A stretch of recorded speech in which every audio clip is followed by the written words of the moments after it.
मँगोच्या या सीझनमध्ये एकदा तरी करून बघायला हवा हा खूप सुंदर डेलिशियस असा मँगो चीज केक. खूप छान झालेला आहे, याचा आस्वाद मी घेणार आहे. तुम्हीही जरूर घ्या. रेसिपीला सुरुवात करूयात. यासाठी आपल्याला लागणार आहे डायजेस्टिव्ह बिस्किट. हे डायजेस्टिव्ह बिस्किट आपण काय करणार आहोत, एका मिक्सरच्या भांड्यामध्ये तुकडे करून याचे मस्तपैकी क्रश करणार आहोत. डायजेस्टिव्ह बिस्किटचा वापर केल्यामुळे काय होतं की आपण नेहमी हा केक बनवत राहतो आणि खूप पचायलाही हलका आहे, अप्रतिम चवीचा बनतो. तर पहिल्या लेअरसाठी आपल्याला हे डायजेस्टिव्ह बिस्किट जे आहेत ते मिक्सरला बारीक करून यामध्ये अर्धी वाटी आपण इथे बटरचा वापर करणार आहोत. आणि हे बटर आणि डायजेस्टिव्ह बिस्किट मस्त मिक्स करून घेऊयात. आणि आता तुम्हाला सांगते की चीज केक घरी बनवताना तुम्ही एखाद्या टीनमध्ये सुद्धा करू शकता, ज्याला लीड असेल व्यवस्थित, कारण आपल्याला रेफ्रिजरेट करायचं आहे, आपल्याला बेक करायचं नाही आहे चीज केक. त्यामुळे अप्रतिम चवीचा हा अतिशय कमीत कमी मेहनतीमध्ये बनतो आणि खूप टेस्टी बनतो. जरूर करून बघा. ही रेसिपी माझ्या नंदेने मला शिकवलेली आहे आणि मी फर्स्ट टाईम ही बनवते. तुम्हाला कशी वाटली कमेंट करून सांगायला विसरू नका आणि त्याचबरोबर माझ्या चॅनलला सबस्क्राईब करायला विसरू नका. आता दाबून आपण हा लेअर तयार केलेला आहे. आता हा जो डब्बा आहे तो आपण फ्रीजमध्ये ठेवणार आहोत साधारण 1 ते 2 तासासाठी. तुम्ही ते बघू शकता, मस्त हा लेअर आपण दाबून भरलेला आहे. आणि आता आपण फ्रीजमध्ये ठेवूयात. फ्रीजमध्ये ठेवल्यानंतर 1 तासानंतर आपण दुसरा जो थर आहे तो बनवायला घेऊयात. त्यासाठी मी इथे घरचं पनीर वापरलेलं आहे 1 वाटी. अर्धी वाटी आपण फ्रेश क्रीमचा वापर करणार आहोत. त्याच्यानंतर आपण इथे कंडेन्स मिल्क यामध्ये ॲड करणार आहोत. याच्याऐवजी तुम्ही हनीसुद्धा वापर करू शकता. आणि त्याच्यानंतर आपल्याला यामध्ये घालून घ्यायचं आहे 1 चीजचा क्यूब बारीक तुकडे करून घातलेला आहे.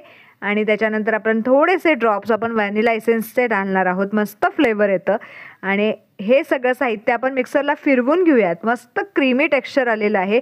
आणि हे आपल्याला यावरती सेकंड लेअरचं घालून घ्यायचं आहे. इव्हनली स्प्रेड करून घ्यायचं आहे.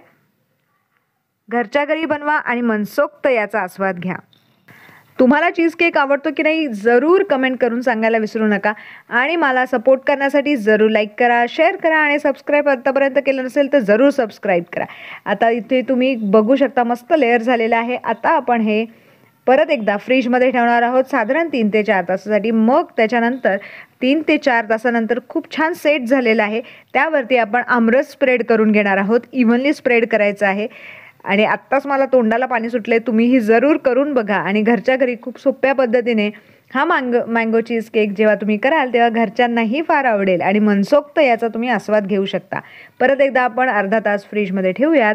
आणि अर्धा तासानंतर आपण आंब्याचे असे छोटे छोटे काप करून घेतलेले आहेत आणि ते आपल्याला साईड्सनी लावून घ्यायचे आहेत. म्हणजे मस्तपैकी आपला हा मँगो चीज केक पूर्णपणे तयार होईल. आणि साईड्स अशा पद्धतीने मी चाकूने मोकळ्या करून घेतलेल्या आहेत.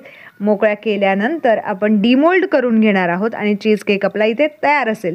तुम्हाला चीज केक आवडतो की नाही आणि कोणते कोणते चीज केक तुम्हाला बघायला आवडतील हे मला कमेंट करून सांगायला विसरू नका. आणि त्याचबरोबर एक लाईक करा, कमेंट करा आणि सबस्क्राईब केलं नसेल तर जरूर सबस्क्राईब करा. डिमोल्ड करून घेऊयात. आणि अप्रतिम असा मँगो चीज केक आपला झालेला आहे. खूप छान दिसतोय आणि ह्याचा आस्वाद मी घेणार आहे. तुम्हीही जरूर घ्या. मस्त लेयर्स आलेले आहेत. Thank you for watching my video. परत एकदा भेटूयात अशी एक छान रेसिपी घेऊन.